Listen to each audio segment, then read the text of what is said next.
नाजरीन आदाब, प्रोग्राम कानून और इंसाफ की बात लेकर आपकी खिदमत में हाजिर हैं, जिसमें हमारा ताउन करती है स्टेट लीगल सर्विसेज अथॉरिटी। नाजरीन, आज हम अपने प्रोग्राम में बात करेंगे 138 नेगोशिएबल इंस्ट्रूमेंट एक्ट। हम जानेंगे कि क्या है ये एक्ट और हम ये भी जानेंगे कि किस तरह लीगल एड इस एक्ट के तहत केसेस का निपटारा करती हैं, और अगर इस एक्ट में कोई अग्रीव्ड होता है उसने क्या प्रोसीजर फॉलो करना है और उसके लिए कानूनी क्या क्या तहफ़्फ़ुज़ात दिए गए हैं इस एक्ट के अंदर। हम आज अपने प्रोग्राम में इन सारी चीज़ों पर रोशनी डालेंगे।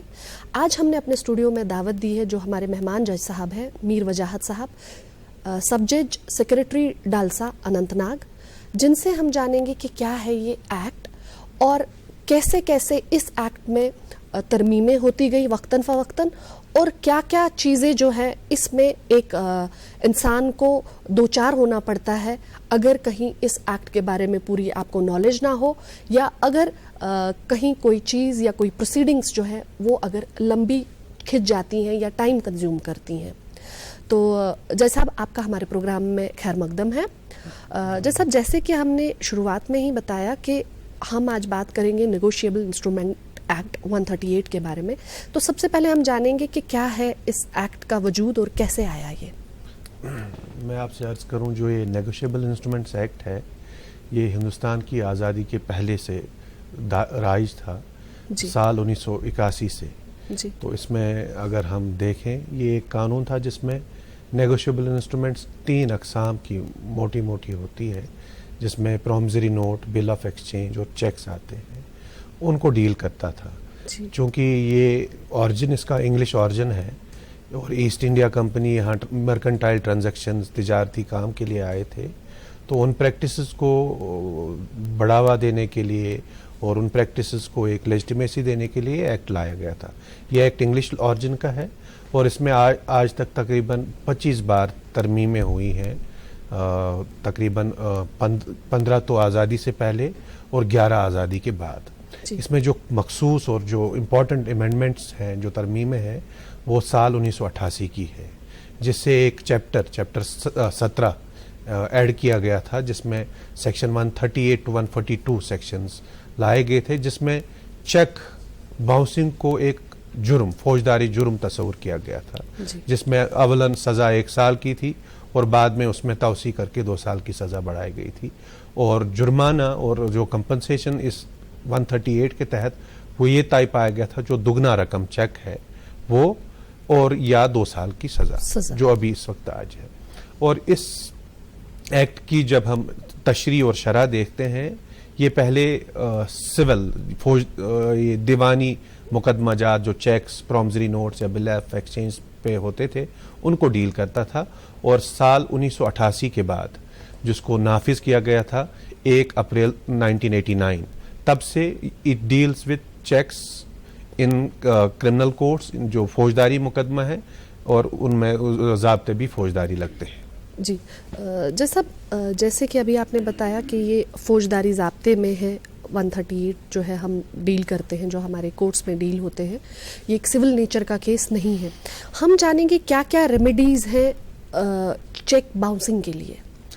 चेक चूँकि एक प्रॉमिसरी नोट की एक किस्म है, जिसमें हमारे पास 3 किस्म की रेमेडीज़ है। एक रेमेडी है कि जब आप चेक प्रेजेंट करते हो और वो ऑनर नहीं होती है, उससे आपको पैसे वागुजार नहीं होते हैं, तो आपके पास एक सिविल रेमेडी है, you can file a civil suit. एक वो रेमेडी है जो अंडर नेगोशिएबल इंस्ट्रूमेंट्स एक्ट ही देती है। दूसरा है you can file a special type of suit, जिसको अब हम कहते हैं summary suit, under order 37 of civil procedure code, ज़र्ब दीवानी। ऑर्डर 37 के तहत आप समरी सूट कर सकते हैं उस चेक पे। उसमें मुख्तसर 3 या 4 तारीखें लगती है और 4 तारीख में फैसला आता है। और तीसरा जो आपके पास रेमेडी अवेलेबल है वो है सेक्शन 138, जिसमें आपके पास बाज़ाब्ता एक कंप्लेंट आपको फाइल करनी है, जो फौजदारी तर्ज पर और स्पेशल प्रोसीजर जो 138 और बाकी ज़ाब्तों में दिया गया है, उसके तहत आप कर सकते हैं। जी, हम जानेंगे जैसा आपके डिसऑनर, जो हम ये टर्म यूज़ कर रहे हैं डिसऑनर, हम एक आम से अल्फाजों में जानेंगे हमारे नाजरीन को, जिससे थोड़ी आसानी हो समझने के लिए कि डिसऑनर होता क्या है। अगर हम एक्ट की रोशनी में देखें और एक्ट की शरह में देखें, जो भी नेगोशिएबल इंस्ट्रूमेंट है ये या तो आपको डिमांड पे देना होता है या प्रेजेंट करनी होती है। अगर हम 138 की लैंग्वेज को देखें, उसकी शरह को देखें, जो ही आपको किसी ने चेक दी है, चेक वो देता है जो जिसका कोई बैंक खाता हो, वो देता है किसी या तो महादा होता है या अदायगी होती है, उस शर्त पे वो चेक देता है। फिर जो जिसके नाम पे वो चेक देता है उसको कहते हैं ड्रॉई, बैंक जो होते हैं, और जिसके नाम पे वो चेक देता है उसको कहते हैं पेई। तो जो ही वो पेई बैंक में जाता है चेक लेके, तो उसको वहां से पैसे वागुजार नहीं होते, मिलते नहीं है, तो उसको कहते हैं डिसऑनर ऑफ चेक। उसके लिए वजूहात बड़ी सारी हो सकती हैं, या तो उसके खाते में रकम नहीं है, या जो अरेंजमेंट बैंक और उस ड्रॉअर का है जिसके पास बैंक खाता है वो उस अरेंजमेंट से बाहर है, या कुछ और भी वजूहात हो सकती हैं। तो उसको वहां से पता चलता है कि ये मेरी चेक डिसऑनर हुई है। Dishonour is when you present a cheque, जब आप चेक बैंक में पेश करते हैं, जो रकम उस पर लिखी है, जो अदायगी की जो वादा बंद है, जो ड्रॉवर, वो उससे नहीं मिलती है, उसको डिसऑनर कहते हैं। जी। और कौन इसमें यानी इस एक्ट के तहत कंप्लेंट कर सकता है, कौन फाइल कर सकता है कंप्लेंट? सेक्शन 138, 142 और बाकी जो इसके बाद के जो प्रोविजंस है उसके तहत जो ड्रॉअर है, जो चेक लिखता है, जिसका बैंक में खाता है, वो पाबंद है, और वो चेक पे या तो किसी का नाम लिखेगा, वो कंप्लेंट कर सकता है, या जिसने चेक हासिल की है अगर वो बेरर चेक है और आगे एंडोर्स करके उसने किसी और को दी है, वो भी केस कर सकता है, जिसको कानून की शरह में होल्डर भी कहते हैं और होल्डर इन ड्यू कोर्स भी कह सकते हैं। लिहाजा ये चेक पे जिसका नाम जिसको बेरर या पेई कहते हैं, होल्डर और होल्डर इन ड्यू कोर्स एक केस कर सकता है ड्रॉअर के खिलाफ जिसने उसके नाम पे चेक दी हो। जी।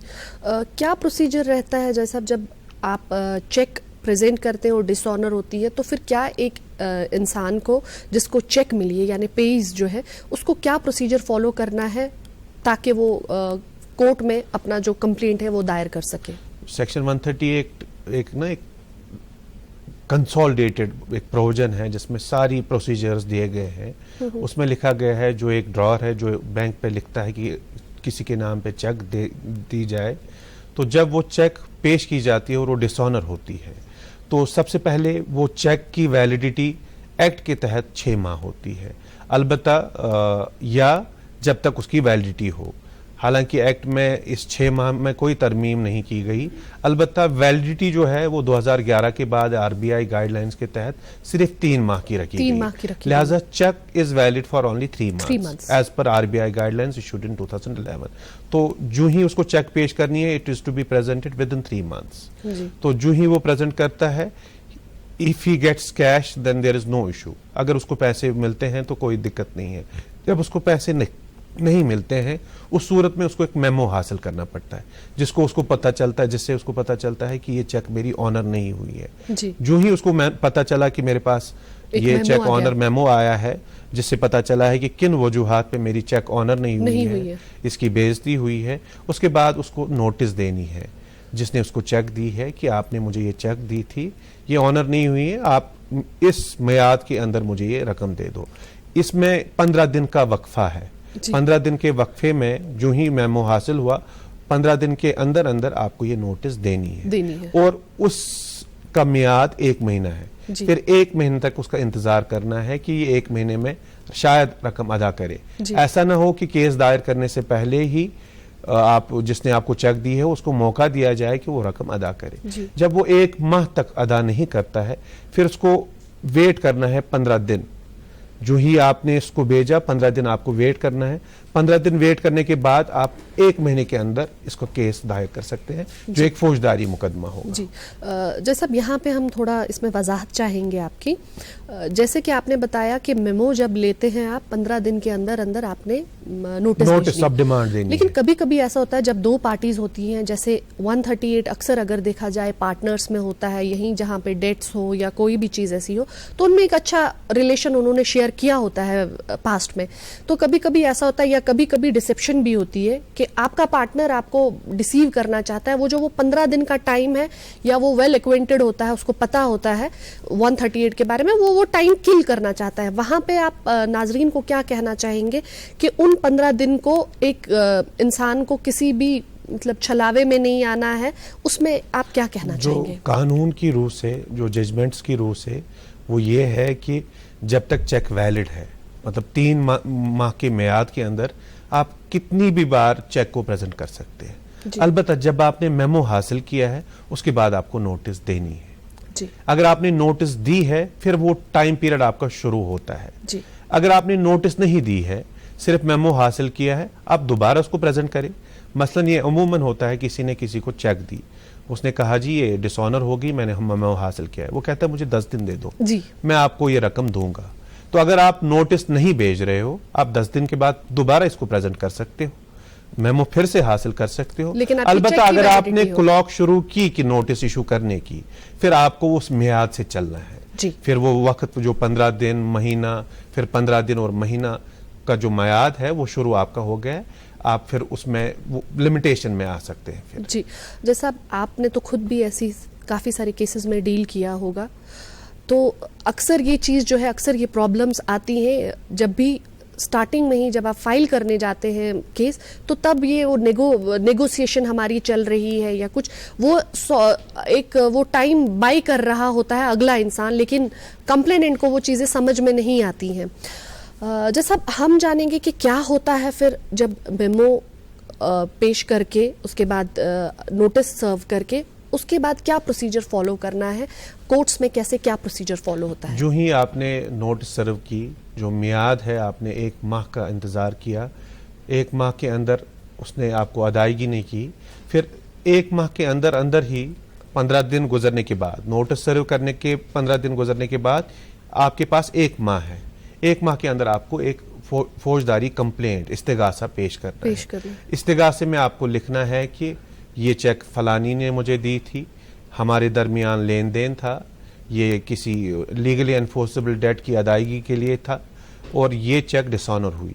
फिर जितने भी लवाजमात हैं लिखने हैं, उसके बाद जो भी उसके जो गवाह हैं उनके नाम लिखने हैं और एक complaint with in time file करनी है, जो एक मजिस्ट्रेट ऑफ फर्स्ट क्लास या मेट्रोपॉलिटन मजिस्ट्रेट ही ट्राई कर सकता है जी। तो कंप्लेंट फाइल करने के बाद जज साहब उसका जायजा लेते हैं, अगर उनको लगता है कंप्लेंट बिल्कुल दुरुस्त है, अंदर मियाद है, वो समन्स इशू करते हैं।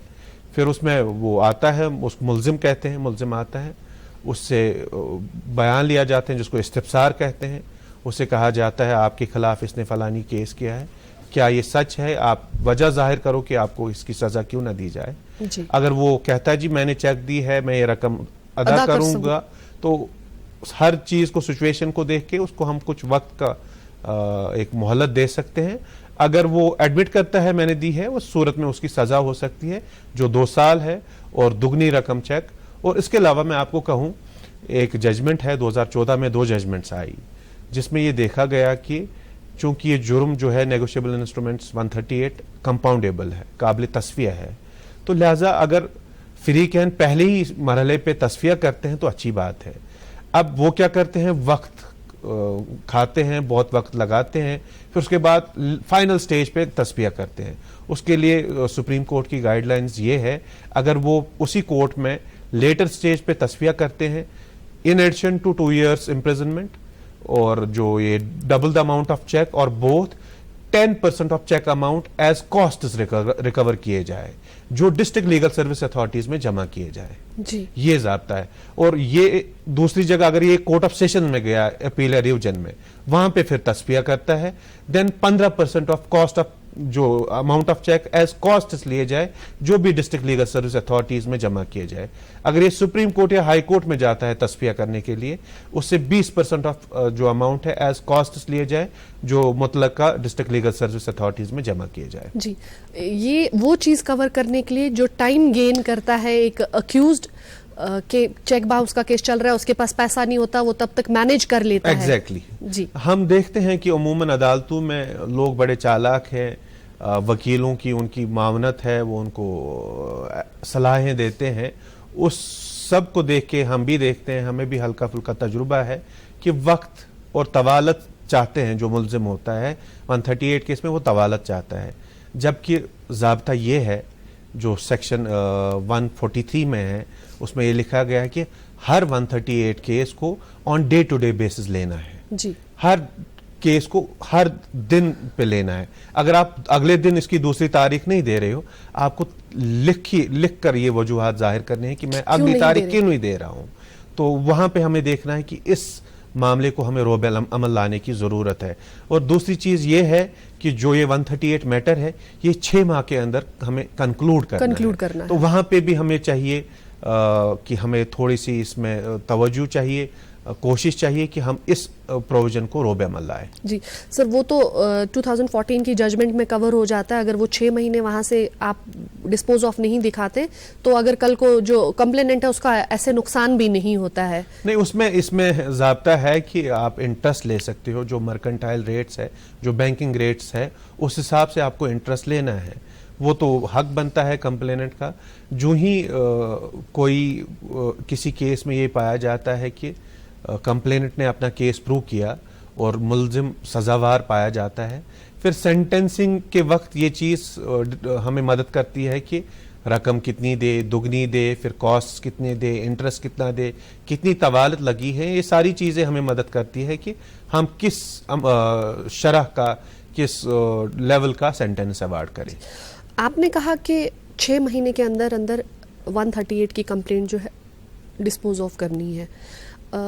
जैसा इसमें क्या वजूहात है कि 6 महीने में ये कवर नहीं कर सकते हैं हमारे कोर्ट्स? मैं आपसे अर्ज करूं कि आप खुद भी वकील है, आप वाकिफ है, आशना है हर चीज़ से कि अदालतों में जो केस है उनकी शरह, दायरे की शरह बहुत ज़्यादा है। और मैं आपसे अर्ज करूं कि हर जज साहब दिन में कम से कम 100 से आसपास के केस उठाता है। तो एक इंसान के लिए मुमकिन नहीं है कि वो इतने केस को उठाए, उनको सुने और कुछ न कुछ पेशरफ्त करे या अमल करे।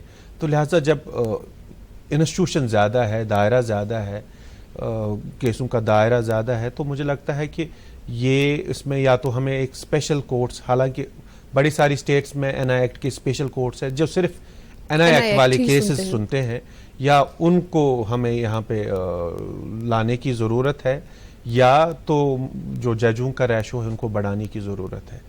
तो तभी हम इस चीज़ को एड्रेस कर सकते हैं। इसके अलावा अगर इंसान अपनी जगह हर एक बंदा, एक इंस्टीट्यूशन है, अपनी कोशिश से, अपने जो मैनेजमेंट की तर्ज से वो इन केसों में बड़ा कुछ कर सकता है, ताकि जो कंप्लेनेंट्स है, जो 138 से, जो धोखाधड़ी से जिनके केसेस चल रहे हैं, उनमें उनके जो मामले हैं उनका इजाला कर सके। जी जैसे कि अभी आपने कहा कि मैं भी इसी शोबे से हूँ, मतलब एक अपना एक्सपीरियंस शेयर करना चाहेंगे कि कभी कभी 138 का जो चेक होता है, अगर अच्छी रिलेशन हो पार्टनर के साथ तो कभी कभी ये चेक्स जो है हम ऐसे एक्सचेंज भी करते हैं, लेकिन अक्सर देखा गया है इन चीज़ों का, उस ट्रस्ट का गलत फ़ायदा उठाया जाता है। कभी कभी डेट्स उतने होते नहीं है, लेकिन उस चेक को लेकर आप ब्लैकमेल भी कर रहे हैं अगले शख्स को, और जब वो आप नॉलेज में चीज़ें लाते भी हैं, अगर अक्यूज लाता भी है और चीख चीख के कोर्ट में कहता भी है कि मेरा और इसका कोई डेट नहीं है, या जितना इसने डेट दिखाया उतना नहीं है, तो वैसी सूरत में उसका अक्यूज के रेस्क्यू के लिए कैसे कानून आता है? मैं आपको अर्ज करूं कि जो भी ज़ाब्ते हैं ये मैंने एक दिन में सोचे नहीं हैं, ये बहुत तजुर्बे से आए हैं। जब हम मुल्जिम की बात करते हैं, मुल्जिम को ट्रायल के दौरान इतने तहफ़्फ़ुज़ात फराहम है कि वो हर मरहले पे अपना एक दिफा रख सकता है, अपनी एक फाउंडेशन ऑफ डिफेंस रख सकता है।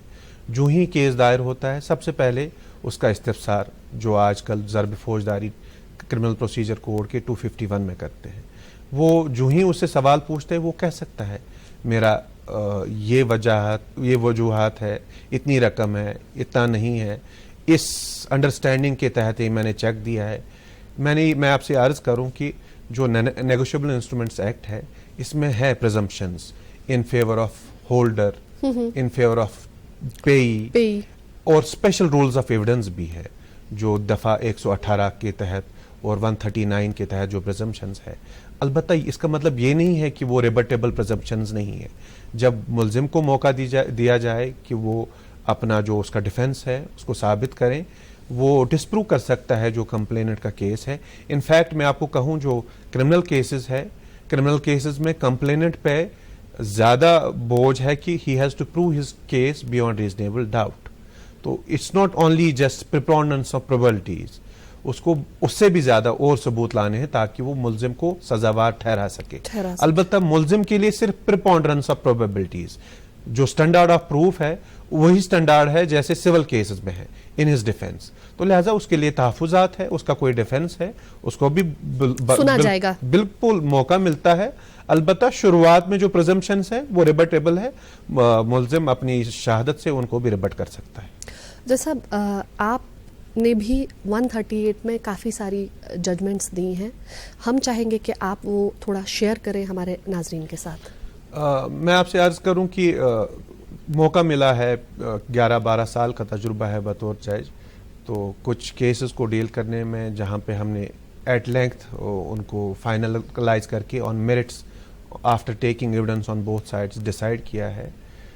कुछ केसेस में ऐसी सिचुएशंस थी कि जहां जैसे शराकत है, तो मैं इस पे आऊंगा कि जब हम सजा देते हैं तो तब हम क्या क्या चीजें कंसिडर करते हैं जी। 2 पार्टनर्स है, पार्टनरशिप चली नहीं, फिर वो फेल हो गई, आपस में उन्होंने हिसाब किताब किया, तो एक पार्टनर ने बिजनेस लिया, दूसरे पार्टनर्स को रुखसत करके चेक दे दी, चेक देने के बाद वो डिफॉल्ट हो गई।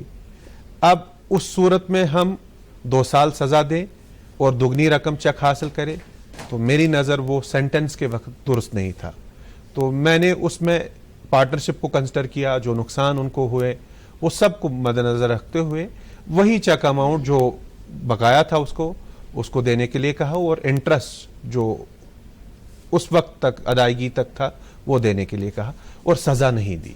तो इसी सूरत में एक और था जिसने किसी के पैसे खाए थे, जमीन भी हड़प लिया था, उस सूरत में सब मामलात को देखकर 2 साल की सजा और दुगनी रकम चेक और इंटरेस्ट भी।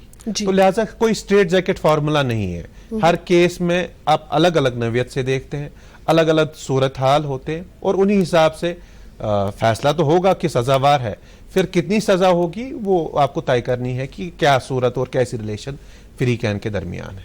जी, जैसे हम आएंगे कि 138 में पनिशमेंट जो सेक्शन है हमारा वो कैसे बताया गया है, और क्या उसमें भी अमेंडमेंट्स, जैसे कि आपने बताया कि अमेंडमेंट्स उसमें भी वक्तन फवक्तन हुई है। साल 2002 से पहले जो मैंने आपसे पहले अर्ज किया कि ये 1988 से जो क्रिमिनल बनाया गया, 138 को क्रिमिनल बनाया गया है, criminal as an offence treat किया गया है। इसमें शुरुआत में सजा 1 साल की थी और दुगना रकम चेक या दोनों जी। तो जिसको 2002 में तरमीम करके 2 साल तक की सजा और दुगनी रकम चेक या दोनों दे सकते हैं जी। तो ये है जी इसकी सजा। तो इसमें मुझे लगता है कि सजा, इसमें डिस्क्रिशन है जज का कि वो देखें कि सूरत हाल क्या है, फ्रीकैन के माबैन कैसे रिलेशंस है, और जो कंडक्ट है पार्टीज का केस में, जो फ्रीकैन का कंडक्ट है केस में, क्या वो जानबूझकर तवालत करते थे या उन्होंने पहले दम पे तस्लीम किया, इकरार किया या कोऑपरेट किया, वो सब चीज़ें हमें बताती है कि हमें किस तरह की सज़ा देनी है। जी, जैसे कि हमारी तरमीम है 2018 की, चेक बाउंस में आपने कुछ डिपॉजिशन करना है, आपने कुछ डिपॉजिट करना है, कुछ परसेंटेज, उस पर हम वजाहत चाहेंगे कि कितना अमाउंट है वो। ये 2018 में जो अमेंडमेंट आई है उसमें सेक्शन 143A इंसर्ट किया गया, जिसमें ये कहा गया जो ही कंप्लेंट फाइल होती है और उसमें अगर आप इसको एज समरी केस ट्राई करते हो या समन्स केस ट्राई करते हो, जो ही इस्तफसार होता है, जो ही मुल्जिम को कहा जाता है कि आपके खिलाफ ये इल्ज़ाम है, उस वक्त आप मुल्जिम को कहोगे कि आप 20% of cheque amount as interim compensation दे दो। अलबत्ता वहां पे डिस्क्रिशन है। सेक्शन 143 में लफ्ज जो यूज किया गया है मे का मतलब है कि ये कोर्ट डिसाइड करेगी कि कंपनसेशन देने के लिए वो बोले या ना बोले, और इसमें जजमेंट्स भी हमारी जो हाई कोर्ट की है या ऑनरेबल सुप्रीम कोर्ट की भी है, उसकी गाइडेंस है कि ये डिस्क्रिशन है कि जो मजिस्ट्रेट ट्राई करता है वो उस वक्त उसको इंटरिम कंपनसेशन देने के लिए कहे या ना कहे। उसके लिए स्टेज ये है कि जब आप एक्यूज को कन्फ्रंट करते हो एक्यूजेशंस जब उसका बयान आप करते हो या इस्तिफसार करते हो, उस वक्त ही ये आपको ऑर्डर करना है। जैसा एक मैसेज जो हमारे नाजरीन के लिए हमारे प्रोग्राम के हवाले से, ये जो नेगोशिएबल इंस्ट्रूमेंट्स एक्ट है बहुत ही अच्छा एक्ट है। इसमें ये चूंकि कंट्रैक्ट एक्ट की एक तौसी है, it's an extension of contract act, जिसमें जो लंबे चौड़े महादे हैं उनको ख़त्म करके एक आसान तरीके से हम नेगोशिएट मीन्स ट्रांसफ़र कर सकते हैं चीज़ों को। इसमें बड़ी सारी रेमेडीज़ है, सिविल और क्रिमिनल। इसमें हमें लोगों को आगाही की करने की ज़रूरत है और इसके जो प्रोविजंस हैं उनको भी दिल से और जो इसकी शरह है रूह से अमलाने की और रोब अमल लाने की ज़रूरत है। ये एक ऐसा कानून है जिससे हालांकि लोगों को एतमाद अदालतों पे है, अगर इस कानून को हम पूरी तरह से रोब अमल लाए लोगों को मज़ीद एतमाद अदालतों पे आएगा। तो लिहाजा इसमें लोगों को, वकीलों को, जज साहिबान को खुद को इसमें डालने की ज़रूरत है और जो इसके शरह और इसकी रूह है उसको रोब अमल लाने की ज़रूरत है। साहब, आपका हमारे प्रोग्राम में आने के लिए बहुत बहुत शुक्रिया। बहुत बहुत शुक्रिया, आपने दावत दी। जी नाजरीन, आपने देखा कि हमारे जज साहब ने कितनी खूबसूरती से इस एक्ट को बयां किया। नाजरीन, हम यही चाहेंगे कि आप इस इंफॉर्मेशन का पूरा फ़ायदा उठाएं और जिन हजरात के 138 में केसेस है वो अपने केसेस को इस नज़रिए से देखें। और ऐसा ना हो कि कभी कभी ऐसा भी होता है कि कभी आप प्रोग्राम देखकर फिर अपने वकला हजरात को बोलते हैं कि ऐसी ऐसी चीज़ें, लेकिन पहले पूरा समझें, आप पहले पूरा समझें और फिर कोई भी चीज़ अगर हो, कन्फ्यूजन हो, वो आप क्लियर अपने वकला हजरात से करें। नाजरीन, आज के शुमारे में हमारा इतना ही आपके साथ टाइम था। इंशाल्लाह फिर अगले शुमारे में एक नए मेहमान और एक नए मौजू के साथ होंगे। जब तक के लिए अल्लाह हाफिज़।